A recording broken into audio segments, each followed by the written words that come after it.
Olá, tudo bem com você? Uma boa semana. Que alegria estarmos juntos mais uma semana juntos aqui para estudar a palavra de Deus.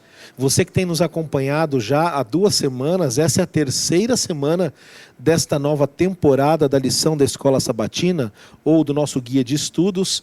E você se lembra, temos como tema a verdade presente em Deuteronômio. E você que nos acompanha nos canais da Igreja do NASP, Engenheiro Coelho, ou no canal Adventistas Brasil também, seja bem-vindo, muito obrigado por estar com a gente. Eu tenho certeza que Deus vai abençoar muito a sua vida esta semana com as lições que nós iremos aprender. Eu gostaria de lembrar você de se inscrever no nosso canal, ou no canal da Igreja Adventistas Brasil, ou no canal da Igreja do NASP. Ative as notificações, faça um comentário também, deixe o seu like. Se você não gostou, pode ser um dislike. Comente aquilo que você achou interessante, aquilo que você gostaria de ter ouvido e não ouviu. Enfim, queremos interagir com você. Um grande abraço a todos que nos acompanham. Temos amigos que nos escrevem de norte a sul do Brasil. Temos amigos de Portugal, outros países da Europa também que nos acompanham. Amigos e irmãos da África. Que Deus abençoe muito a cada um de vocês. E esta semana nós iremos tratar de um tema muito importante. Nós iremos falar sobre a aliança eterna. Este é o tema de número 3 do nosso guia de estudos, chamado A Verdade Presente em Deuteronômio. Então, fique junto conosco, receba a bênção de Deus e vamos aprender juntos aqui com os nossos 2 convidados, que são também professores aqui do nosso SALT. Eu sempre gosto de lembrar, este trimestre, novamente, estamos em parceria com o SALT, o Seminário Adventista Latino-Americano de Teologia. E hoje trouxemos aqui 2 também conhecidos de vocês, porque eles já participaram conosco mais de uma vez. Eu quero apresentar aqui, começando pelos mais velhos, tá bom, pastor Lucas? Eu vou começar pelo pastor Carlos Olivares. Pastor Carlos Olivares é professor do SALT, aqui no UNASP, mas já passou por outros seminários também. Ele é chileno, não é? Morou na Nova Zelândia também, que eu sei. Deu aulas ultimamente, antes de vir para cá, na Bolívia. Então é um homem internacional, pastor Carlos Olivares. E ele é professor na área da teologia bíblica, especialmente no Novo Testamento. O pastor Olivares dá aula de evangelhos, grego bíblico, teologia paulina, a exegese do livro de João, outras epístolas ali também, tanto na graduação, não é, pastor Olivares, como na pós-graduação. É um privilégio tê-lo conosco esta semana para tratar desse tema tão importante. Obrigado por ter aceitado o convite. Uma alegria estar aqui, sempre um privilégio, é verdade, estar aqui com meu colega, professor Lucas, professor de Velho Testamento. Ele é mais jovem, sim, né? Eu sou... A mesma piada sempre, né? Sempre. Mas o importante, piada velha também. Mas o importante é que o Novo Testamento fala da ressurreição, da conversão, sabe? Amém. Do corpo. Assim que é uma alegria estar aqui. Obrigado, pastor Olivares, agradecemos muito a sua presença, mas é importante, né, pastor Lucas, lembrar que não há novo sem o antigo, né? E por isso nós trouxemos aqui o pastor Lucas Iglesias. O pastor Lucas Iglesias é professor também do SALT, mas agora na área do Antigo Testamento. O pastor Lucas Iglesias dá aula de hebraico bíblico, aula de Pentateuco, livros proféticos, poéticos, Daniel, enfim, pastor Lucas já deu todas essas disciplinas. E eu me lembro que quando eu fiz o mestrado do SALT, foi meu professor também na disciplina da teologia do Segundo Templo. Judaísmo do Segundo Templo, é verdade, foi isso que estudamos ali, não é? Eu acho que nós fomos os seus primeiros alunos daquela, foi o primeiro ano que o senhor deu aula no mestrado, se eu não me engano. Acho que foi da pós. Mas foi um privilégio, viu, pastor Lucas? Muito obrigado por estar aqui, tá bom? Contribuindo aqui conosco. O pastor Lucas também, além de ser pastor, teólogo, eu sei que ele é músico, eu já ouvi tocando algumas vezes junto com os irmãos no famoso trio Iglesias, né? Pastor Lucas é filho do nosso pastor e cantor Fernando Iglesias e tem seguido aí os caminhos do pai, né? Pastor, muito obrigado. Eu sei que também não é fácil para você estar aqui por causa da agenda, mas que Deus abençoe e que seja uma bênção a sua experiência aqui também conosco e que contribua com os nossos irmãos que vão nos ouvir essa semana. Amém, Júlio. Eu que agradeço. É um prazer estar aqui com você, com o Carlos. Sempre gostoso estar a gente junto aqui para aprender mais, estudar mais sobre a Bíblia. Amém. Eu vou pedir ao pastor Lucas que faça essa oração inicial agora, pedindo a bênção de Deus sobre nós, mas também sobre todos que nos assistem. Não sei se vocês sabem, mas nós somos acompanhados por muitos membros da Igreja Adventista, mas muitos irmãos de outras denominações também nos assistem. Então, pastor Lucas, que a bênção de Deus, peça a Deus que ilumine a todos nós. Amém? Claro, então vamos orar. Senhor Deus, querido Pai, muito obrigado pelo privilégio que nós temos de estar aqui para estudar a Tua Palavra. Senhor, tantas pessoas também que assistem, o Senhor esteja com cada uma delas, iluminando sua mente, para que possamos compreender mais sobre essa verdade tão importante do livro de Deuteronômio. Esteja conosco aqui, os nossos queridos, onde quer que eles estejam, em nome de Jesus. Amém. Amém. Obrigado, pastor Lucas, eu agradeço muito. E eu queria começar lembrando a você que nos assiste, que toda semana nós temos um chamado verso para memorizar. E esta semana, o verso para memorizar, aquele verso que nos dá a introdução ao tema da semana, está em Gênesis, capítulo 17, verso 7. Gênesis, primeiro livro da Bíblia, capítulo 17, verso 7. Acompanhe comigo. Diz assim: estabelecerei uma aliança entre mim e você, e a sua descendência no decurso das suas gerações. Aliança perpétua para ser o seu Deus e o Deus da sua descendência. Esta semana examinaremos, junto aqui ao pastor Lucas, pastor Carlos Olivares, a ideia da aliança segundo o livro de Deuteronômio, não é? Nós sabemos que o livro de Deuteronômio, esse nome do latim significa a repetição da lei, então vamos falar um pouco sobre a aliança em Deuteronômio e como ela é revelada a nós também. Eu quero começar aqui, pastor Lucas e pastor Carlos Olivares, perguntando aqui ao pastor Carlos Olivares. Pastor, nós sabemos que aliança, me remetendo mais ao Antigo Testamento, e evangelho, me remetendo ao Novo Testamento, não podem ser separados. Aliás, eu poderia dizer que aliança é evangelho e evangelho é aliança, não é verdade? Mas lendo ali Gênesis 12, versos de 1 a 3, e também Romanos 4 ali, o que podemos dizer a respeito da promessa que é feita a Abraão depois do seu chamado, e como podemos enxergar a revelação do evangelho de Jesus neste chamado de Abraão, para introduzir ali com o tema de domingo, pastor? Bom, quizá uma coisa importante antes de falar sobre isso, ainda que a gente falou bastante da aliança em outras lições passadas. É verdade. Seria importante definir um pouco o que significa aliança para entender o que é a temática do livro de Deuteronômio. É o fato de que uma aliança é um acordo entre dois partidos ou duas partes, não? Então, e essa questão vai estabelecer algum tipo de requisito, o desejo de ambas partes, sabe? Então, quando a gente vai para o Velho Testamento, a gente vai notar que isso vai aparecer principalmente em vários momentos da história. O professor Lucas pode falar mais sobre isso. E um momento especial é que é interessante isso, o momento de Abraão. Quando Abraão é chamado por Deus para sair do povo, etc. E quando a gente pensa nessa questão do Velho e o Novo Testamento, a gente faz piadas, né? Por causa que a gente estudou do Novo, o Lucas desde do Velho, mas os dois estão interligados, sem dúvida. Para entender o Velho, a gente tem que ir para o Novo, sem dúvida. O Novo é a realização do Velho. E para entender o Novo, a gente tem que ir para o Velho, porque está na base. Então, quando nós vamos, por exemplo, para o livro de Romanos, o capítulo 4, é interessante isso, porque Paulo vai ilustrar a percepção da fé, o fato que nós somos justos pela fé, contando uma história. E a história que ele vai contar é a história de Abraão. Mas a história de Abraão é interessante, porque ele fez muita coisa antes de ser circuncidado. Isso que Paulo quer falar, olha, ele acreditou e isso foi contado para ele por justiça. Então, quando você pensa na questão da aliança, a palavra graça está presente ali sem dúvida. E essa é uma experiência claramente no Abraão.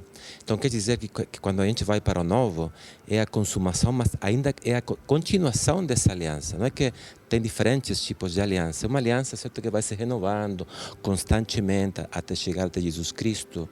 Então quer dizer que partindo dessa base, não? Uma base bíblica geral, quando a gente pensa agora na história de Abraão, pensando em Romanos, estou falando bem, vai relembrar o que aconteceu no passado. E isso é interessante, não? Dizendo, olha, se você quer entender bem a aliança, pense em Abraão. Que Abraão acreditou em alguma coisa, acreditou em Cristo, acreditou em Deus, etc., sem vê-lo, mas isso já foi contado para ele por justiça, antes da instauração da circuncisão. Então a aliança foi feita antes de que algum elemento visual estivesse presente dentro da vida de Israel. Pastor, então quer dizer que aquela declaração que nós encontramos tantas vezes em religiões evangélicas, de que a lei foi dada no Antigo Testamento e o Novo Testamento deu a graça, então quer dizer que é possível enxergar a graça já no Antigo Testamento, nesse chamado de Abraão? Bom, sem dúvida, a graça, a verdade, está presente já quando a gente vai, por exemplo, para a aliança entre Deus e Noé, a gente vê graça sim. A gente vê graça já pelo fato que a narrativa nos mostra que Noé não era o melhor exemplo para os meninos, sabe? Essa história de Noé, a gente muitas vezes purifica algumas histórias, certo? É verdade. Então, essa história de Noé é uma delas. Porque a gente fala, olha, Noé foi muito fiel, mas a gente sabe que depois ele plantou uma vinha e gostou muito do produto da vinha e celebrou demais. Encheu a cara. Então, você nota que ali já tem um elemento de graça. É dizer, sim, que ele não era o mais perfeito, ele caminhava com Deus, que é outra coisa, né? Uma coisa mais linda, já essa questão, já a graça a gente escuta. Então me parece que a graça está presente desde o começo, tanto com Adão, com Noé, certo, com Abraão, etc. A graça é um elemento essencial que começa no Velho Testamento, que continua no Novo e continua ainda na vida da gente. Amém.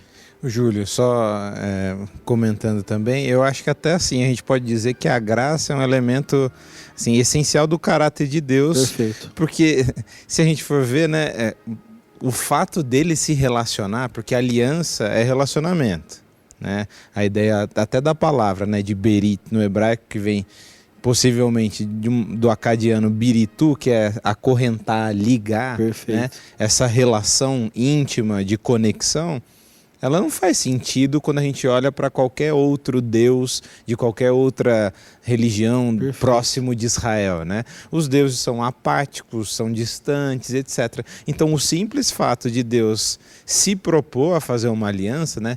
Lembrando, apesar da gente falar isso mais para frente ainda nessa lição, né? A iniciativa da aliança é sempre divina. É verdade. Isso não é graça? Né? Isso é graça logo de cara, né? Então, independente de qualquer, vamos colocar assim, seção, né, específica dessa aliança, manifestação específica ao longo da história, né? O fato simples de existir a aliança, de Deus falar, não, eu quero fazer uma aliança, eu quero me relacionar com você. Isso é graça, isso é graça. Ele não precisaria se relacionar com o ser humano, mas ele se relaciona, né? Ele se propõe a dialogar, a ouvir, e isso envolve a liberdade que ele dá ao ser humano, e etc. Então, a aliança, eu acho que essencialmente é graça, né? O que eu tenho de méritos para poder me relacionar com o Criador, né? Da forma ainda como eu me relaciono, como Ele permite que eu me relacione com Ele, né? Nada, nenhum mérito, é graça.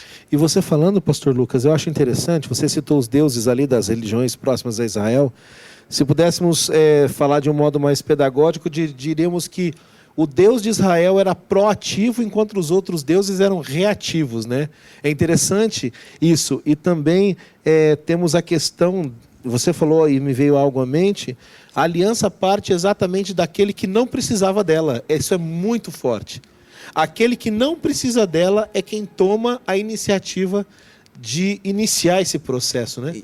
Desculpa te interromper, não, por favor. Júlio. E isso é muito interessante porque a pergunta é, né, o que Deus ganha da aliança dele com o ser humano, né? Quando a gente olha, nada. Nada. E isso é exemplificado claramente com Abraão no capítulo 15, por exemplo, né? Quando ele faz uma aliança com Abraão e quem passa entre as partes dos animais é quem? É Deus. Então Deus se colocando numa situação, né? Lembra, Abraão não passa. Quando num processo comum as duas partes deveriam passar. Só Deus passa, dizendo, né, nas entrelinhas, se eu não cumprir com o que eu estou combinando com você, Perfeito. eu vou ter um fim, né? Alguma coisa absurda biblicamente, né? Não faria sentido. Então, é verdade. ele só coloca a perder nessa aliança com o ser humano. É né? muito interessante isso. E talvez essa questão é importante também sublinhar o fato como Paulo ele reage a esta questão da graça em termos de uma palavra que ele vai usar, que as religiões de mistério usavam no primeiro século, que é a palavra mistério de fato. Ele fala de um mistério que é o mistério da iniquidade, é dizer que ninguém entende por que se levantou o pecado, mas também o mistério da piedade. Sim. É dizer, tem vezes que os alunos me perguntam, me falam assim, pastor, e por que Deus nos ama? A verdade é que isso é um mistério. Isso é um mistério, a gente não sabe. A gente fala, mas porque Deus, esse é o seu caráter, essa é a sua essência, essa é a sua natureza. Mas ainda assim continua sendo um mistério. Por quê? Porque vai além do que a gente imagina. É como algo, do lógico, né? É como, por quê? Não, é que essa é a sua essência. Eu sei disso, mas por quê?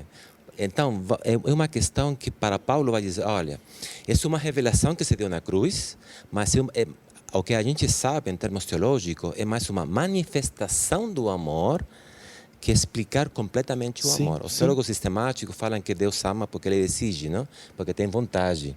Tudo bem, isso é uma explicação racional, filosófica, mas em termos teológicos continua sendo um mistério revelado, mas continua sendo muito profundo, uma coisa que pela eternidade vamos continuar estudando, pela eternidade, sabe? Continuar estudando e ainda vamos continuar crescendo e aprendendo sobre essa graça maravilhosa. E vamos combinar que poucos judeus conheciam o Antigo Testamento como Paulo, né? Talvez ali, para mim, depois de Cristo e depois de Moisés, a maior figura da Bíblia, e ele conseguia extrair dessa ideia da aliança, essa graça, esse amor, né? Agora, pastor Lucas, uma pergunta para você. Eu queria ler um verso, se você me permite.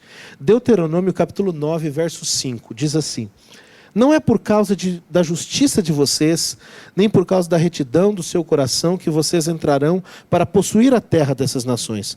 Mas o Senhor, o seu Deus, as expulsará diante de vocês por causa da maldade delas e também para confirmar as palavras que o Senhor, o seu Deus, jurou aos seus pais, Abraão, Isaque e Jacó.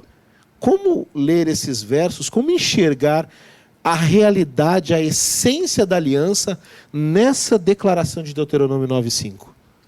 Júlio, eu acho que esse texto é um exemplo muito eficaz, né?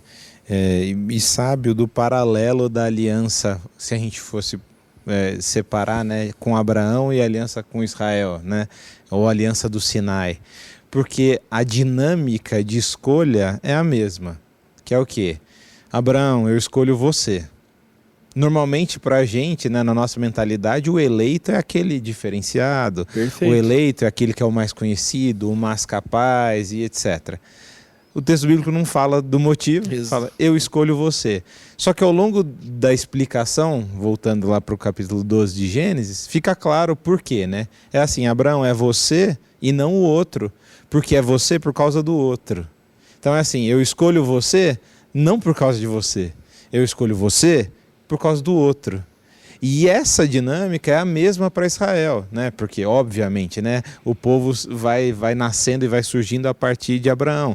Então, Israel, são vocês e não os outros, porque são vocês por causa dos outros.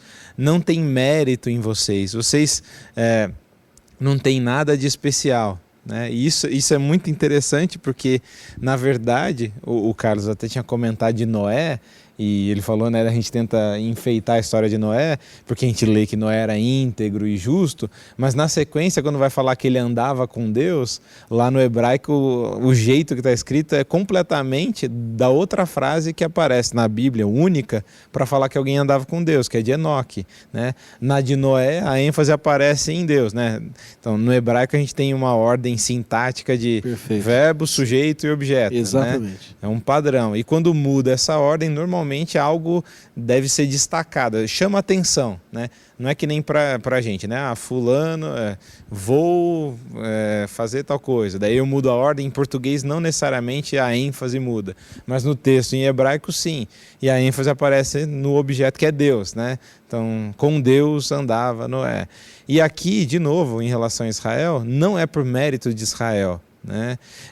Até em Deuteronômio, em outro momento, Moisés vai falar que Deus escolhe, Deus fala assim, olha, em vocês não tinha nada, na verdade vocês eram dos menores, o piorzinho, mas por amor eu escolho vocês, eu escolho vocês, e não só escolho vocês, como eu chamo vocês de meus primogênitos. Eu não só chamo de primogênitos, como eu tiro vocês de um contexto de escravidão. Então assim, não tem motivo para escolher Israel, ele escolhe apesar de Israel e ainda assim liberta Israel. Se isso não é graça, né? O que é graça, né? Sem motivo algum. Pelo contrário, né? Se a gente fosse avaliar motivos, né, na história de Israel, você vai ver justamente o contrário. Se fôssemos avaliar motivos na história de Moisés, né, de encontrar algum tipo de mérito, ou de Noé e etc. Mas aqui o texto fica claro, né? Eu escolho vocês não por causa de alguma espécie de retidão de vocês. Não significa que eu não espero isso de vocês. E só, eu sei que eu estou falando bastante. Não, tá ótimo. Continue, por favor. E tem um aspecto muito interessante disso que a gente esquece, né? Que, inclusive, a santificação que Deus propõe e oferece também é graça. É verdade. Lembra, pela primeira vez no texto bíblico, a gente vai ter Deus falando agora, eu vou fazer de vocês nação santa. E a gente esquece que é Deus falando, eu faço de vocês nação santa. Então, a santificação é algo que, aparentemente, né, parte de Deus, né? E quando a gente lê os Salmos, por exemplo, a gente lembra que Davi pede, Senhor, crie em mim um coração puro, faça isso. Deus agindo para que ele cresça espiritualmente, né? Diferente muitas vezes do que a gente acredita que é uma luta nossa, que a gente tem que vencer para melhorar e agora sair dessa situação baixa para um nível superior, né? Um estágio superior da fé. Inclusive a santificação é graça. Deus fala para Israel, vou fazer de vocês de uma nação santa, apesar de vocês, né? E graças a Deus por isso, né? Pastor Lucas, pode complementar, Pastor Carlos, mas eu ainda queria, ainda na segunda-feira, depois lhe fazer duas perguntas. O Pastor Carlos vai complementar e na sequência eu queria que você dissesse, mas como que eu enxergo essa aliança no Êxodo ou em Levítico? Ou seja, o povo no deserto e depois o povo parado ali na questão do santuário. Mas, pastor, complemente primeiro. Talvez um detalhe ali que aparece no Deuteronômio 9:5 que você leu, que quase no final fala assim que ele vai cumprir a palavra que ele jurou para os pais. Abraão, Isaac e Jacó. Isso perfeito. Eu gosto dessas passagens, especialmente também porque são repetidas no Novo Testamento, especialmente no Evangelho de Mateus. Ele fala, olha, a promessa é que aqueles que são fiéis vão comer com Abraão, Isaac e Jacó. Essa promessa segue presente.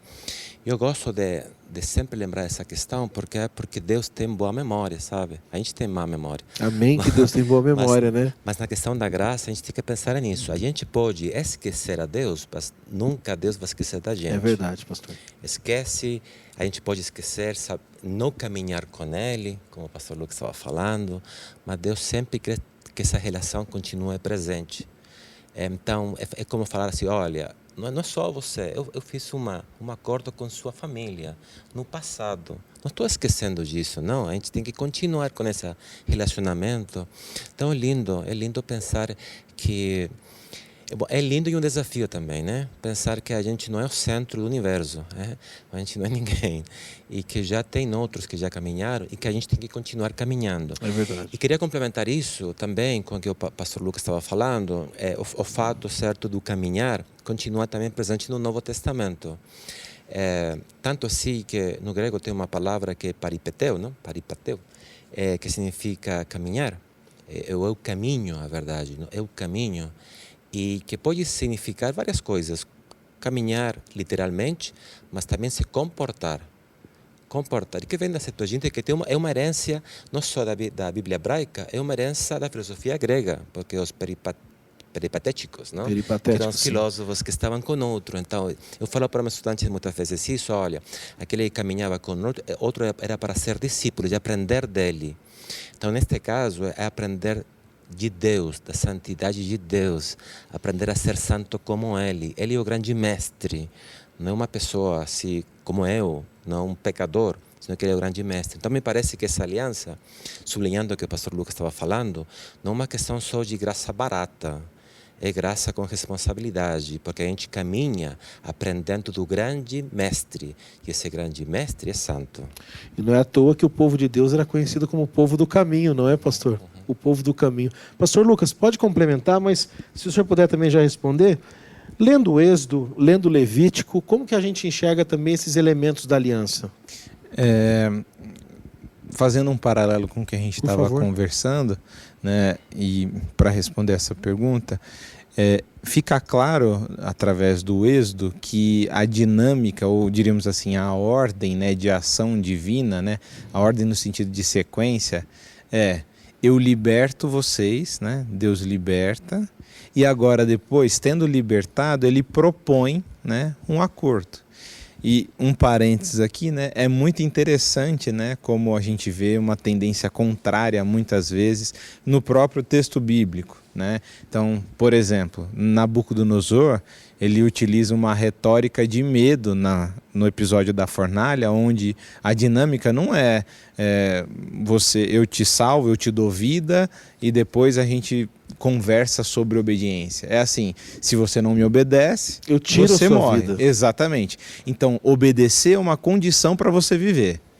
Biblicamente, na relação de Deus com Israel, é diferente. Perfeito. É assim, você vive porque eu quero que você viva. Tendo em vista isso, né, e você entendendo que eu te salvo, eu te dou vida, independente do que você faça, eu tenho uma proposta, eu tenho um acordo. E daí esse acordo, como a gente estudou em lições passadas, né, abundantemente, esse acordo é uma aliança que eu faço. Ela vai seguir, às vezes, padrões, né, que seguem alianças do Antigo Oriente Médio, etc. e tal. Mas nessa dinâmica, eu prometo cuidar de vocês como um suzerano e vocês como os meus vassalos, né? Seriam uma dos paralelos da aliança bíblica.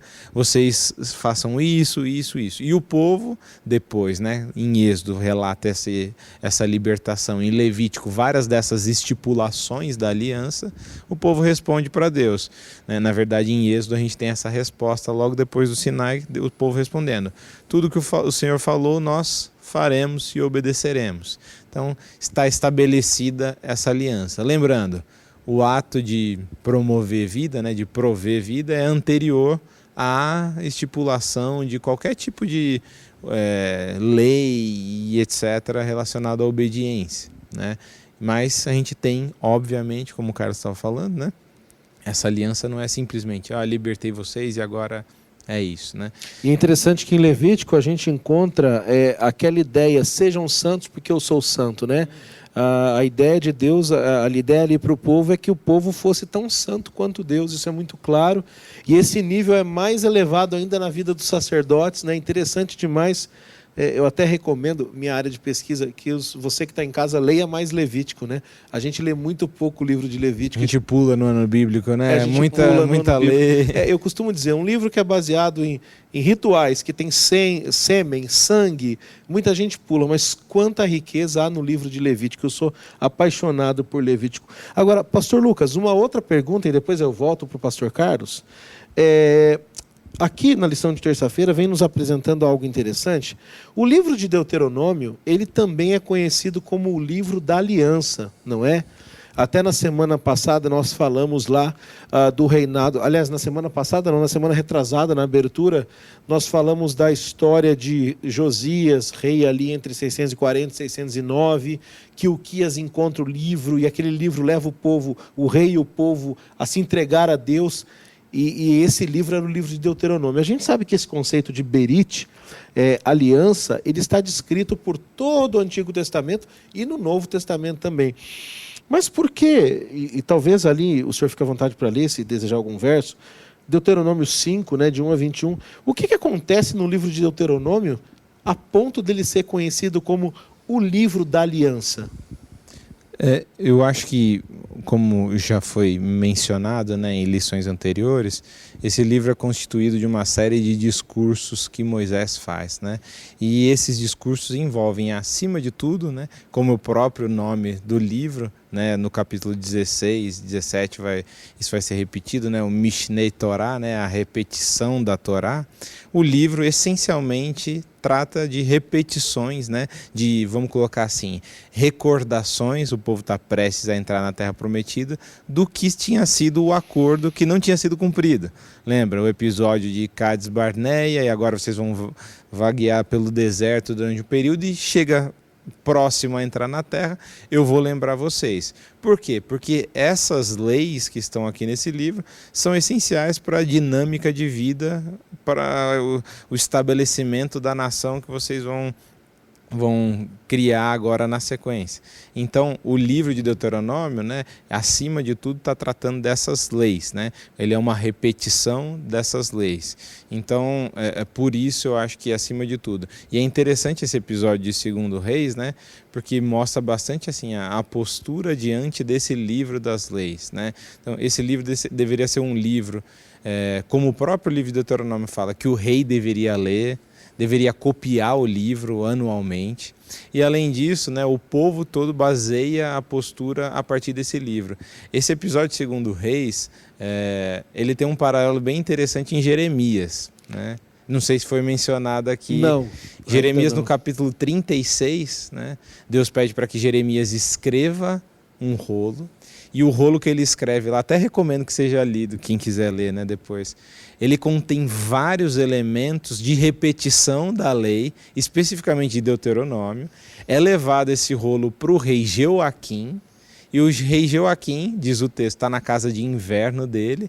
Ele, ouvindo aquelas palavras, pega o rolo do livro, rasga o rolo e joga no fogareiro que está aceso. Exatamente o contraste de Josias, né? E ele é filho de Josias, né? Joaquim é filho de Josias, a gente tem Jeremias, e a gente tem até Hilquias, e tem o Safã, o escrivão. Sim. Então são vários paralelos familiares, só que de posturas completamente diferentes diante desse livro, que é o cerne do estabelecimento de Israel como nação. Então, esse livro não é só um livro que ele apresenta o discurso de Moisés de recordação do povo prestes a entrar na terra. É um livro que deveria ser repetido e lido constantemente o ano inteiro, né, pelo rei, pelo povo, para que eles usassem aquilo como uma regra social de vida da nação. Pastor Carlos, por favor. Um comentário sobre aquilo que o Lucas estava falando, que me parece interessante, quando a gente vai para, me parece, Deuteronômio capítulo 6, e fala da Shema, né? Da Shema, e fala, você tem que repetir, você tem que repetir isto, escrever nas paredes, nas portas. Nos umbrais das portas, perfeito. Constantemente estar repetindo. Me faz pensar o seguinte, a gente tem que lembrar que já os pais deles morreram, não? Os pais dessa geração nova morreu, estão entrando já na nova terra. Então é como se esse Deuteronômio, não?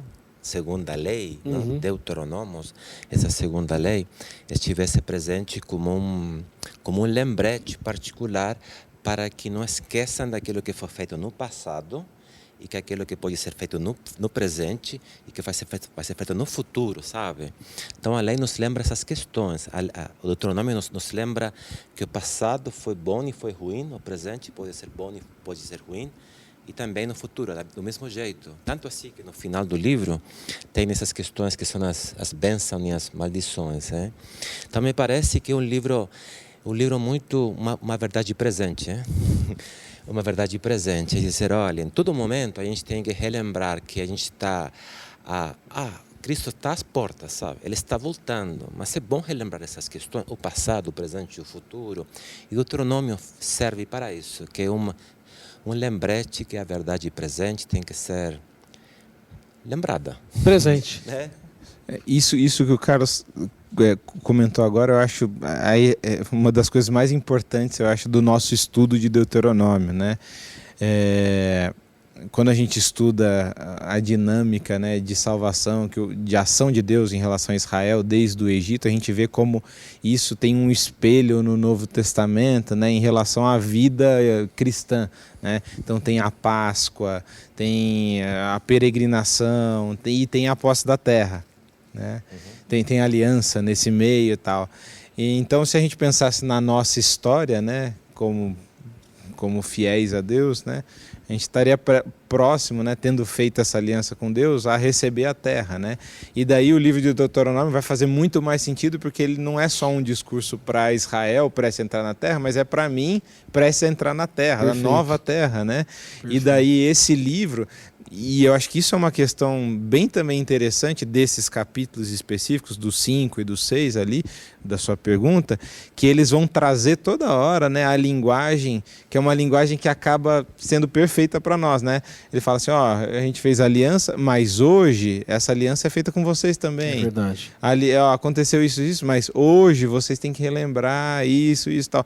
Esse hoje constante, né, desses capítulos, mas não só desses capítulos, do livro como um todo, é um martelo na nossa cabeça, né? Hoje. Porque essa aliança é uma aliança eterna. Tem uma passagem ali em Deuteronômio 17, é muito interessante. Aliás, 25, Deuteronômio 25. Essa ideia da repetição para lembrar, é interessante que ali tem aquela história onde Deus, no verso 17 a 19, através de Moisés, parece que ele abre um parênteses. Tem o termo Zahor ali, lembra-te o que os amalequitas fizeram, etc. E no final, o verso 19 termina com não te esqueças. Aquilo ali talvez resuma também um pouco dessa função de Deuteronômio. Repetir algo que nós já tínhamos visto ali no Êxodo, né, que havia acontecido e agora é repetido no Deuteronômio. É muito interessante essa ideia do Deuteronômio ser algo para nós hoje, né? Ou seja, serviu no passado, mas mais uma vez ele é a repetição da lei para nós que vivemos no século 21. Não, só uma questão final, já para concluir esta parte, talvez, é que no Novo Testamento o Deuteronômio é citado mais de 100 vezes, sabe? E a primeira vez que a gente escuta, citando o Deuteronômio, é Jesus Cristo na tentação. Citando o Deuteronômio, estou falando, não? É exatamente Deuteronômio que ele cita, é interessante. E Jesus vai citar mais uma vez, Paulo vai citar mais uma vez. E a gente pensa que o mais citado Gênesis, é verdade, é citado várias vezes, isso também, Levítico também, mas o livro interessante que é como se eles estivessem praticando aquilo que a gente está falando, não? Repetindo aqueles que eles já sabem porque já escutaram tantas vezes. Então Jesus Cristo, ele está fazendo isso na prática, está citando aquilo que ele aprendeu com a mãe, sobre esse livro. Isso é interessante. Pastor Lucas, eu vou aproveitar aqui para voltar para o pastor Carlos Olivares, mas eu ainda tenho uma pergunta para você aqui. Dá uma lidinha para nós, por favor. Deuteronômio 5:3. Nos ajude a interpretar essa passagem. É possível que seja importante para os nossos amigos que nos escutam. Por gentileza. Então, Deuteronômio 5:3 diz assim: não foi com nossos pais que o Senhor fez esta aliança, e sim conosco, todos os que hoje aqui estamos vivos. Mas acabamos de ler que a promessa tinha sido feita para Abraão, Isaac e Jacó. O que Moisés está fazendo aqui? Eu acho que é exatamente o que a gente estava discutindo aqui, né? Ele está trazendo a importância dessa aliança como uma aliança perpétua, né? Essa aliança foi feita, obviamente, né, com os pais, mas não é porque ela foi feita com os pais que ela não cabe a vocês, né, obedecerem e ouvirem e conhecerem, né?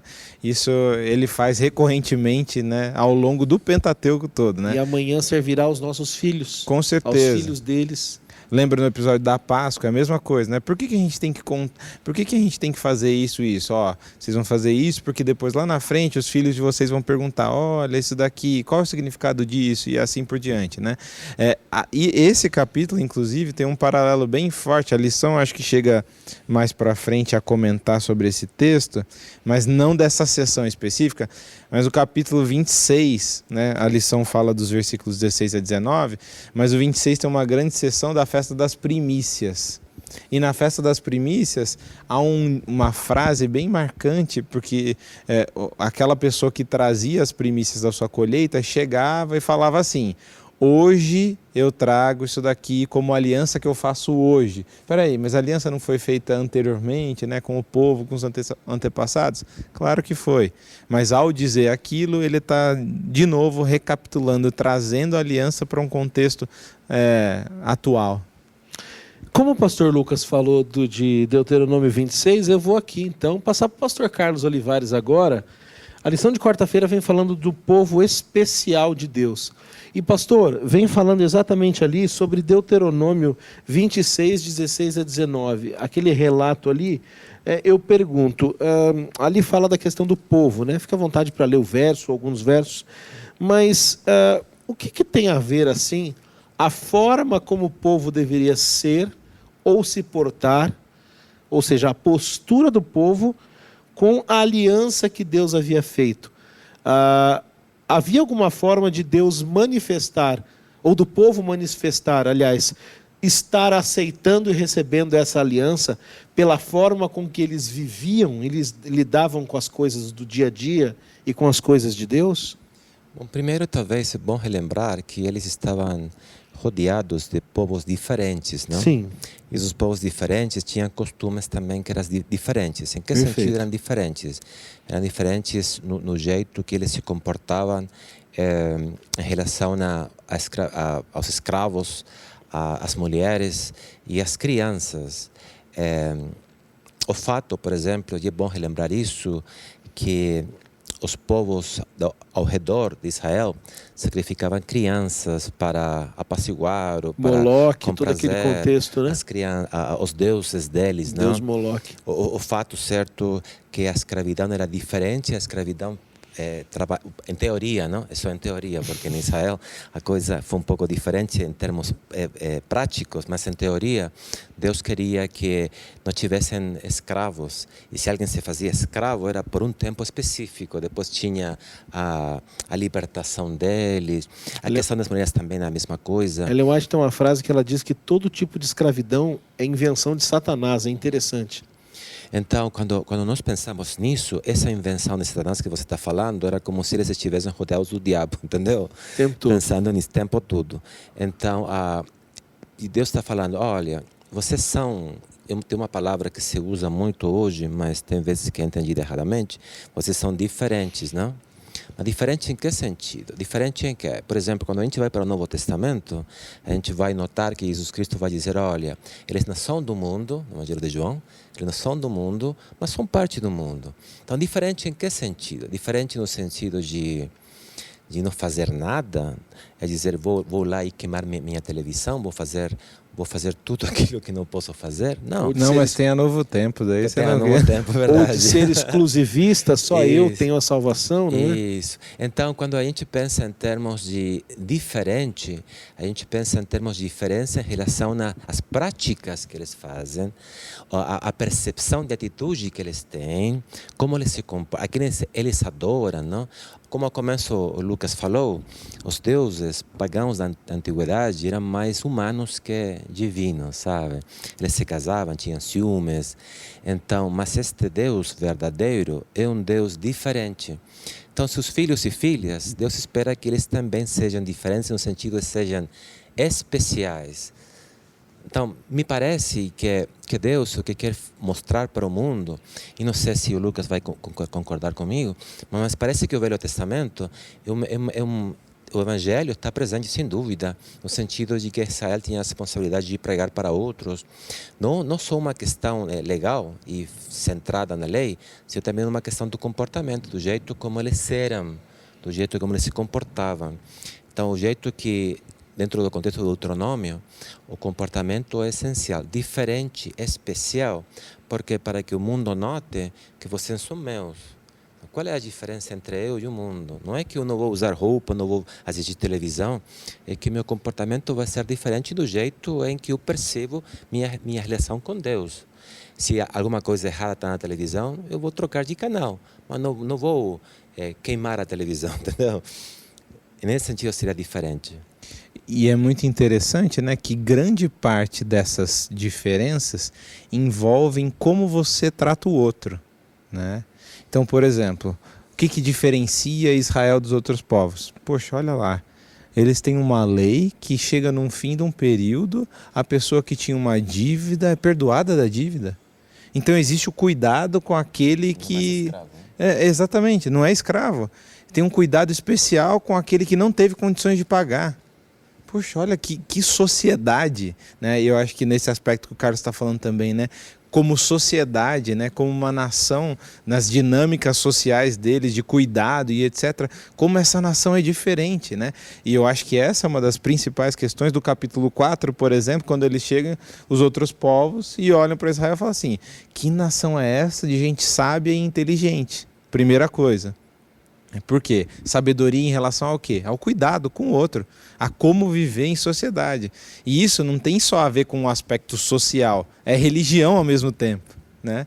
Então, são duas coisas conectadas. E a segunda parte da surpresa dos outros povos em relação a Israel, no capítulo 4, é o quê? E que tem um Deus tão próximo que quando eles clamam, ele os ouve. E vem o que o Carlos estava falando também, né? O Deus bíblico, isso que eu acho muito interessante, né? Na tentativa, ao contrário, no medo de humanizar Deus, a gente fala que Deus é um Deus apático, sem sentimento. Mas e ele etc. se humanizou. Então, É uma contradição, ele se tornou completamente, exatamente. Mas a gente, por herança do pensamento grego e das discussões, a gente quer falar assim, não, Deus não está envolvido, porque ele é autossuficiente. Perfeito. Né? Deus não se preocupa com o ser humano. Quando ele chora é simbólico, exatamente. Perfeito. Só que quando eu leio o texto bíblico, eu vejo, principalmente aqui nesses livros iniciais, ele fala que eu sou, por exemplo, né? A gente estava falando ali da seção dos 5, 6, onde aparece de novo os 10 mandamentos. Ali ele fala assim, ó, eu não quero que vocês tenham outros deuses porque eu sou ciumento. Essa é a tradução literal. Exatamente. Né? Eu amo vocês, eu me preocupo com vocês. A gente usa zeloso, mas é ciumento, literalmente. Exato, falando. então... Exatamente. Ao contrário de diminuir Deus num nível humano ao falar que ele tem sentimentos, talvez a gente tenha sentimentos, talvez não, né? A gente tem sentimentos porque ele tem sentimentos. Exatamente. Né? Nossos sentimentos são iguais aos dele? Não, né? Não. Os nossos são descontrolados. Mas não podemos esquecer o conceito de imagem e semelhança. Perfeito, perfeito, né? Então, até nisso. Então, poxa, olha, eles têm um Deus que ele se preocupa. E olha um dos meios dele mostrar a preocupação dele. É o quê? Olha, sigam essas leis para a vida. Eu quero que vocês sigam essas leis para que vocês tenham vida. Outro detalhe ainda, né? Desculpa só. Por favor, continue. Que o Carlos estava falando dos outros deuses. Sim. Normalmente, no Antigo Oriente Médio, você não sabe o que o Deus quer. E você vai barganhando com ele. Então, eu queria tal coisa, ofereci um cordeiro, puxa, não resolveu, não veio a chuva na minha plantação, talvez ele queira mais, eu ofereço mais coisa, não deu, talvez ele queira meu filho, eu ofereço, choveu, era isso. Eu adivinho nessa barganha o que o Deus quer, às vezes e normalmente para conseguir o que eu quero. Exatamente. O Deus bíblico, de novo, né, revolucionando o Antigo Oriente Médio, quando ele sai e fala assim, para que vocês tenham vida, para o bem de vocês, façam isso. Né? Para o bem como sociedade, para bem com a nossa relação, para a relação com os outros povos. Sigam isso, vocês vão ter vida. Poxa, tá tudo explícito. Não tem o que adivinhar, não tem o que barganhar. Muito bom, pastor Lucas. Talvez seja interessante notar, novamente voltando a Romanos, não? Em Romanos a gente vai escutar muitos textos bíblicos, e Paulo vai falar no capítulo 1, ou vai se dirigir aos gentios. E no capítulo 2, ele vai situar um leitor, ou crítico imaginário, isso é chamado de diatriba. Dizer, ok, se alguém vai falar isso, e você que está pensando isso? Ele vai começar a pensar nesse leitor, ou crítico imaginário, como se fosse um judeu. Então, por quê? Porque na cultura, especialmente na literatura dos judeus, Deus ele amava tanto Israel que sempre castigava só os inimigos, mas não podia castigar Israel. Então Paulo vai falar, me parece que não é assim não. Então ele vai dizer, olha, vocês se comportaram assim, e no final, aí no capítulo 2, vou ler ali, verso 22 e 23, até 24, posso ler? Por favor. Um detalhe interessante sobre o impacto que tem. Só repita o capítulo e o versículo. Romanos capítulo 2, verso 22 até 24. Só o impacto que pode ter uma vida que seja especial, uma vida que seja diferente. Porque Paulo está dizendo, Israel falhou. Isso que vai concluir Paulo. Diz assim, entre outras coisas, você que diz que não se deve cometer adultério, adultera. Você que detesta ídolos, rouba os templos. Você que se gloria na lei, desonra a Deus pela transgressão da lei. Pois como está escrito, o nome de Deus é blasfemado entre os gentios por causa de vocês. Olha, é interessante pensar nisso, que o nome de Deus é blasfemado entre os gentios por causa do comportamento de vocês. Então, quando Deus, o que Deus queria fazer, pensando no que Lucas falou, era fazer algo diferente neles, não? Olha, o impacto que vocês podem ter no mundo em geral, nossa, esse é um povo diferente. Mas Paulo vai falar, não, eles falharam. Alguma coisa aconteceu. Em outras palavras, Paulo vai dizer, porque esse é o propósito paulino, é dizer, todos somos pecadores, tanto gentios como judeus, e precisamos só de que seria Jesus Cristo. Só através dele podemos ser salvos. Então, me parece que, pensando nesta verdade presente, uma verdade presente importante, é sempre relembrar que nós somos chamados a ser transformados por causa dele, não? E que se falhamos, pode ser por causa nossa, mas ele nunca falha. Ele sempre quer o melhor. Ele nos acompanha, nos ama, nos perdoa, etc. Mas ele quer que a gente tenha um impacto na sociedade. E não por ser, desculpa se vou falar esta palavra um tanto assim, pouco polite, sabe? Pouco carinhosa. Mas não por ser doidos, gentil, não por ser doidos, entendeu? Falar, olha, esse camarada é diferente porque é doido, está fazendo coisas doidas, não. Ele ou ela é diferente porque mostra que Cristo vive nela, que Deus vive nela. Me parece que isso é essencial. Isso é tão forte no Antigo Testamento, pastor Lucas e pastor Carlos. Primeiro, essa ideia de um Deus que revoluciona os deuses do Antigo Oriente Médio. E a gente cai de novo em Isaías 58, né? Não tem como fugir disso. Ele fica indignado porque eles não tratavam exatamente os seus irmãos, mas queriam receber de Deus, tudo de bom de Deus, mas davam o pior para os outros. E aí vem um Deus que se preocupa. E essa questão do impacto na sociedade é tão forte que temos aquela profecia de Zacarias, naquele dia virão 10 homens de todas as nações, pegarão na orla de um judeu e dirão, iremos com vocês porque percebemos que Deus está com vocês. Essa ideia de um Deus que quebra paradigmas e traz um impacto realmente na sociedade. E hoje a gente sabe que Canaã não foi dada ao povo de Israel de modo aleatório, tinha toda a questão comercial, o local que ela estava situada, os povos ao redor, né? Isso é muito interessante. Pastor Lucas, quer complementar? Fica à vontade. Não, eu só queria comentar que esse aspecto é fundamental, né? É fundamental, porque a gente adora ouvir que a gente recebe a graça, mas agir com graça para com o nosso próximo, a gente não... é difícil. Né? A gente só dá o que tem, né? Exatamente. Ninguém dá aquilo que não tem. Então, será que você entendeu, então, o que é graça? E o que o Carlos estava falando, né, e você estava falando agora, é muito, muito, muito atual, né? É muito atual, porque assim, normalmente a gente acha que ser diferente antes de qualquer coisa, né? Não estou falando que isso não é importante, mas antes de tudo tem a ver com a roupa que eu visto, tem a ver com coisas periféricas, né? Só que imagine só, né, se a gente fosse conhecido por, assim, amar indiscriminadamente. Hoje, o que eu mais vejo, né, no mundo, mas não só no mundo, assim, eu acho que as redes sociais são um reflexo disso, é briga, na igreja mesmo. Indireta, na igreja, etc. Exatamente, entre membros de igreja e etc, né? Agora, você imagina se você fosse conhecido, né, ou o nosso grupo, ou a nossa família de fé fosse conhecida por aquela que ama indiscriminadamente, que antes de tudo, antes de julgar aquela pessoa por ser tal coisa ou parecer tal coisa, a recebesse de braços abertos, a amando, dando da graça que recebeu. E a gente porque a gente age, desculpa, só Não, fica à vontade. como Simão, né? Chega a mulher adúltera, se Jesus soubesse quem é essa mulher, né? Ela é conhecida pelos seus pecados. Agora, Jesus vem e conta a história para Simão e fala, e os seus, né? Só você conhece, mas isso te torna melhor? Né? É aquela questão Essa que às vezes é nós a questão. confundimos que se eu amar ao outro, eu vou estar aceitando os seus pecados ou atitudes erradas. Não é isso. O padrão bíblico continua para nós. Mas a forma como Jesus lidava com os pecadores, né? Por exemplo, a mulher adúltera, você citou. Quem te acusa? Não tem mais ninguém. Bom, então agora eu vou te dizer, vai, não faz mais. Isso é muito interessante. Realmente essa questão do contato com o outro. Deus realmente tinha isso muito forte e esperava que seu povo tivesse isso. Pastor, por favor. Algo rápido.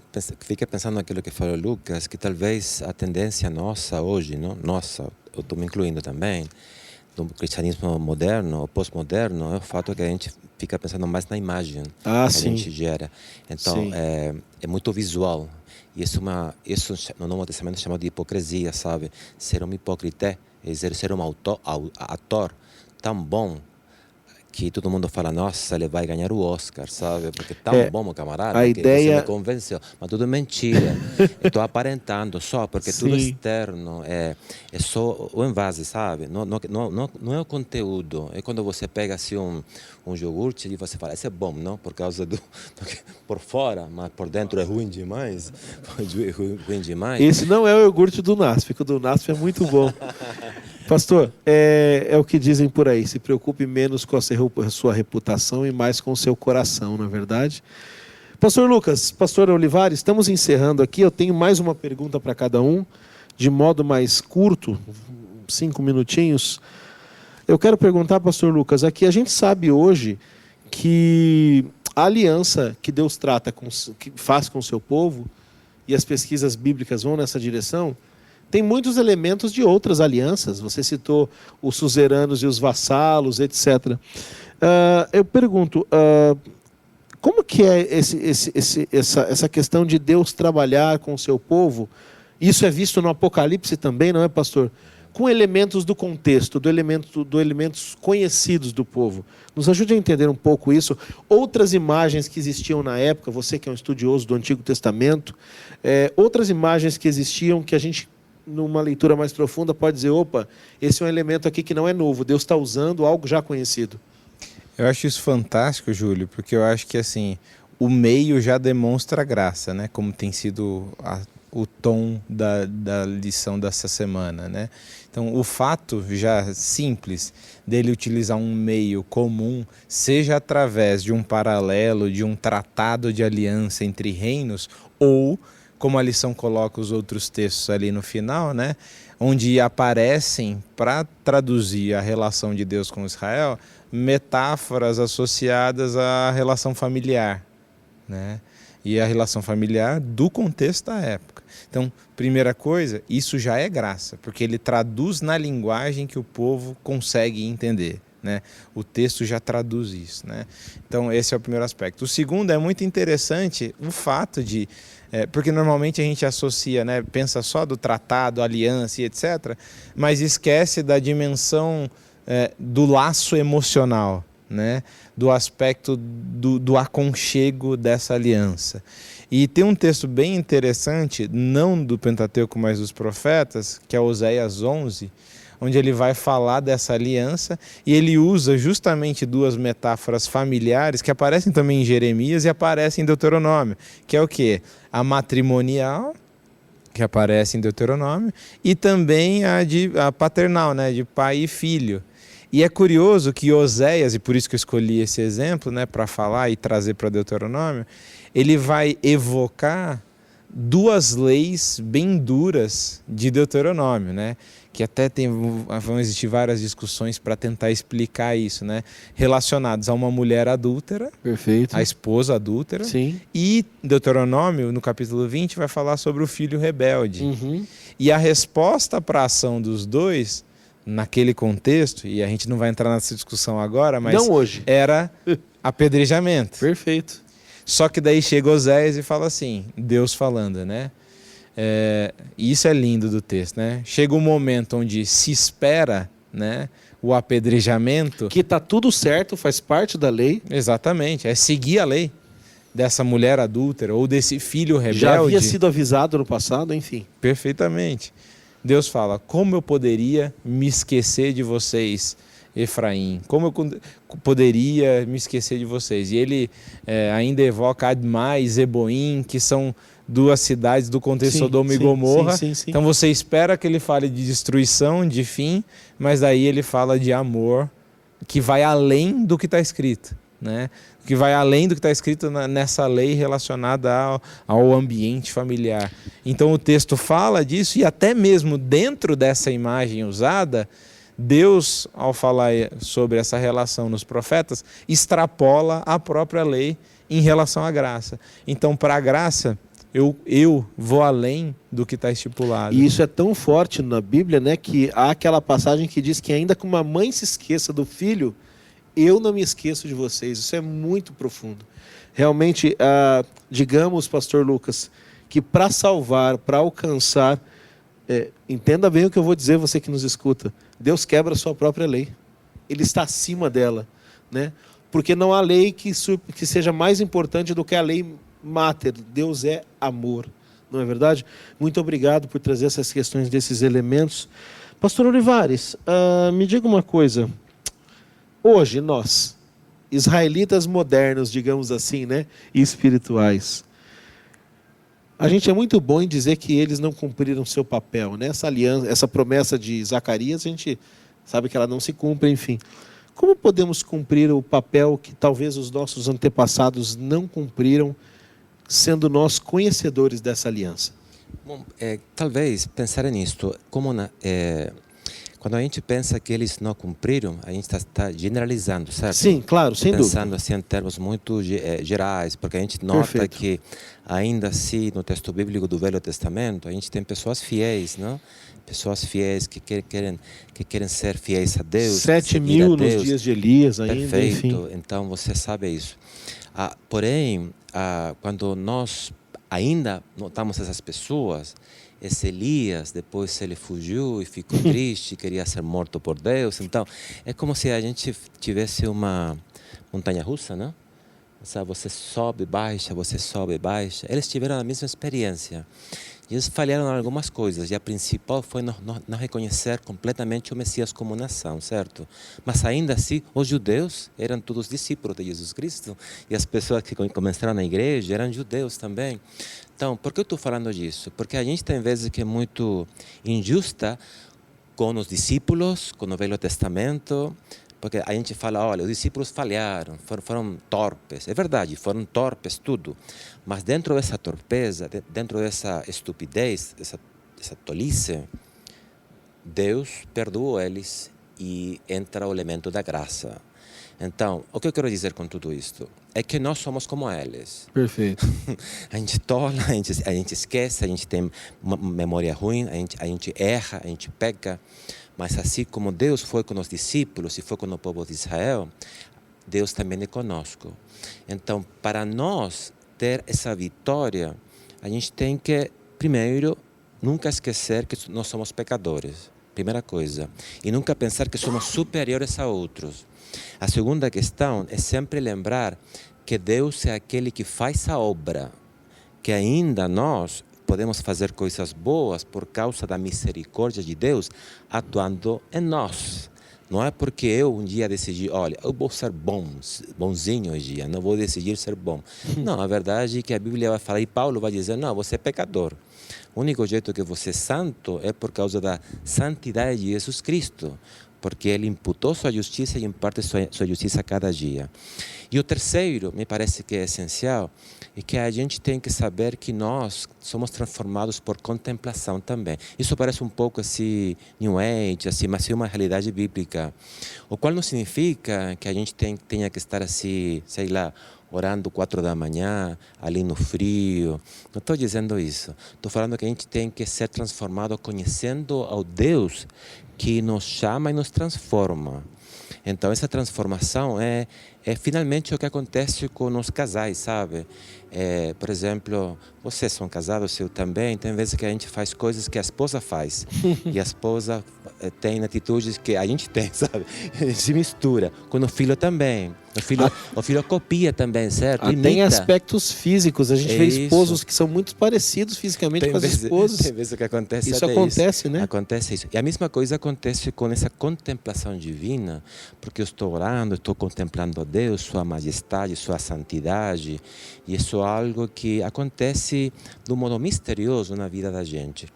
E me parece que algumas pessoas em Israel conseguiram isso, sabe? A gente não pode ser tão assim, injusto e dizer todo mundo está perdido, porque essa transformação acontece de fato.